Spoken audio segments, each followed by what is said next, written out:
Les essentiels du bassin avec un certain Maxime Castillo. Bonjour. Bonjour Rémi, comment allez-vous? Très bien, vous-même. Superbe. On va se vous voyez Superbe. pendant cette interview. C'est vrai qu'on se connaît pas beaucoup. Merci de me recevoir. Avec grand plaisir. Donc on va parler d'abord de compétition parce que effectivement vous êtes dans le top 10. C'était l'objectif qu'on s'était fixé il y a quelques mois et vous êtes mieux que ça. Vous êtes actuellement 6e mondial. On va revenir sur les premières étapes du World Tour. Ça a démarré au Chili et ça a plutôt bien démarré. Ouais, super début de saison pour moi. Je suis hyper content. J'ai fait du coup un podium au Chili, enchaîné d'une 5e place. Et là, je reviens du coup des Maldives où pareil, j'ai refait une 5e place aux Maldives. Donc c'est cool, c'est un bon début même une bonne saison parce que là, il reste plus que 2 étapes. On est déjà à plus de la moitié. Donc être dans le top 6 mondial là. À ce niveau-là de l'année, c'est super cool et il me reste 2 étapes encore importantes en Europe avec le Maroc et les Canaries. Voilà, Maroc, ça va se passer fin septembre, début octobre et Canaries, ce sera mi-octobre. Ouais, voilà.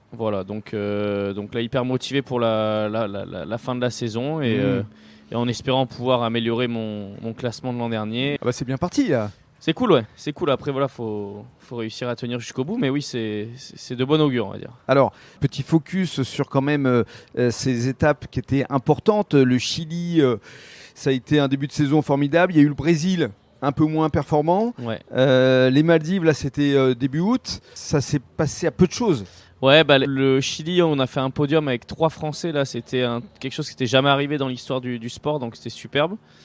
3 Français sur le podium, c'était vraiment cool. Il y avait Pierre-Louis Coste. Il y avait Pierre-Louis qui a gagné et on a fait 3e place ex aequo avec Amaury. Avec Amaury Laverne. Donc c'était cool. Et là, du coup, aux Maldives, j'avais hyper bien géré ma série. J'étais contre le champion du monde junior canarien là.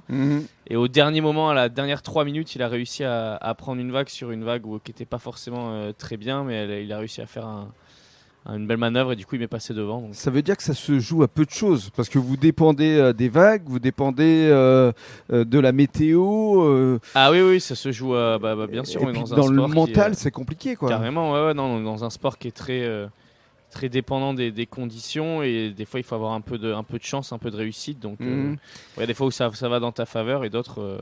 Alors, on va se projeter sur l'avenir. On rappelle donc les prochaines échéances. Ça va être fin septembre, début octobre au Maroc et puis par la suite aux Canaries. Comment est-ce que vous allez vous y préparer, monsieur Maxime ? Là, je pars m'entraîner là, vite fait au Portugal et je vais essayer de surfer un maximum au mois de septembre. Il y a quelques compétitions sur le circuit européen et national aussi en parallèle. Donc, je vais essayer de faire ça pour garder le rythme.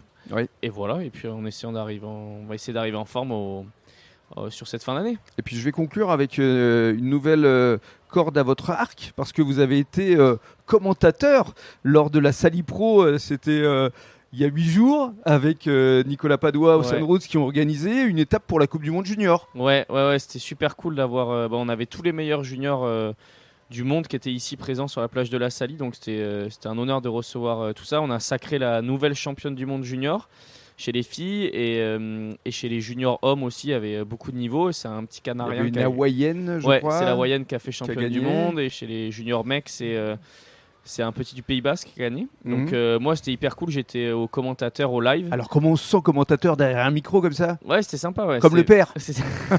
Non, c'était vraiment sympa. C'était une bonne expérience.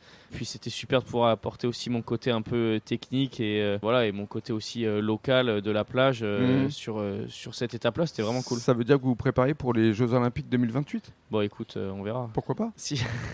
J'aimerais toujours pouvoir faire du bodyboard déjà. Et puis sinon, oui, pourquoi pas les commenter. Une reconversion. Non, mais oui, c'était sympa. Franchement, c'était très cool. Et puis on a fait une très belle compétition. Donc un grand merci à tous les partenaires qui ont suivi cette compétition. J'en profite aussi. N'hésite pas à les citer justement, Mira et tous les autres. Tous les autres et tout. Qui te suivent depuis le départ. Bien sûr, et même pour moi personnellement, pour me permettre de faire le circuit. Donc c'était vraiment super et je pense qu'on refera la compétition l'an prochain. Et d'ici là, moi, je serai sur les compètes au Maroc et aux Canaries d'ici la fin d'année. Et on va te suivre. Voilà. À travers les essentiels du bassin. Oui. Parce que tu es un essentiel du bassin. Oui, Rémi. Merci Maxime. Merci beaucoup. À bientôt.